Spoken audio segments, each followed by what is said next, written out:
श्री शिवाय नमस्तोभ्यम हर हर महादेव। श्री नारसिंह महापुराण कथा के 7वें दिवस गुरुजी के पास बहुत सारे पत्र आए थे, जिनमें से कुछ पत्र ऐसे थे कि अगर आप उन्हें पढ़ेंगे और देखेंगे हमारे स्क्रीन पे तो आपके भी रोंगटे खड़े हो जाएंगे कि महादेव की कैसी कैसी कृपा होती है, कैसे चमत्कार होता है। तो सबसे पहला जो हमारे पास हमारे स्क्रीन पे आपको पत्र दिख रहा है वो है सावित्री जी चौधरी का, जो कि इंदौर से आई हुई थी।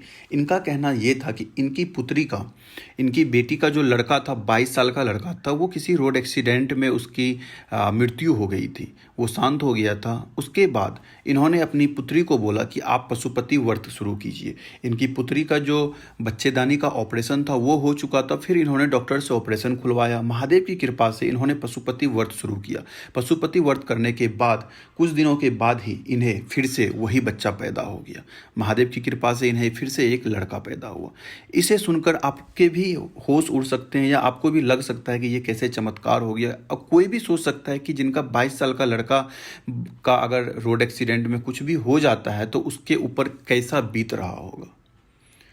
दूसरा पत्र जो आया हुआ था गुरुजी के पास वो था कमलेश जी दशरथ जी बावड़े का। इनका प्रॉब्लम ये था कि इनके घर में इतनी समस्या हो गई थी कि इनके खाने की भी प्रॉब्लम हो गई थी, कामकाज नहीं चल रहा था, सारा कुछ ठप पड़ गया था। 10 साल से इनकी एक ईंट की भट्टी थी जिसका भी काम पूरी तरह से बंद हो गया था। इन्होंने, इसके पति जब एक बार सीहोर आए, सीहोर से आने के बाद उन्होंने बेलपत्री के झाड़ वाला उपाय किया, यानी बेलपत्री वृक्ष के नीचे जो बेलपत्री के साथ उपाय किया जाता है, उन्होंने वो उपाय शुरू किया। महादेव की ऐसी कृपा हुई, 2 से 4 हफ्ते के अंदर ही उनका व्यवसाय फिर से शुरू हो गया। तो ये भी एक चमत्कार था महादेव का। तीसरा पत्र जो आया था वो था कैलाश सोनी जी का।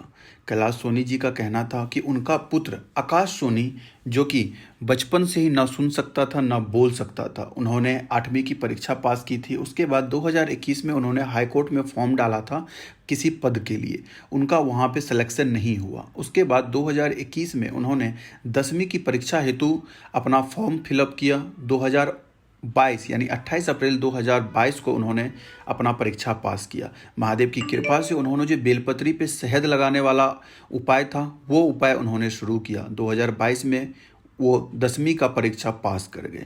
उसके बाद महादेव को उस बच्चे ने 1 लोटा जल समर्पित करना शुरू कर दिया। उसके बाद उन्होंने पशुपति व्रत भी शुरू किया और महादेव की ऐसी कृपा हुई, 23 मई 2022 को उसका 5 व्रत कंप्लीट हो गया था और उसी दिन यानी कि कुछ दिन के बाद 1 जून 2022 को उनका जॉब भी लग गया एक विश्वविद्यालय में। ये सब महादेव की कृपा है। आशा है कि आप लोगों को यह वीडियो उपयोगी लगी होगी, तो कमेंट में हर हर महादेव जरूर लिखिएगा।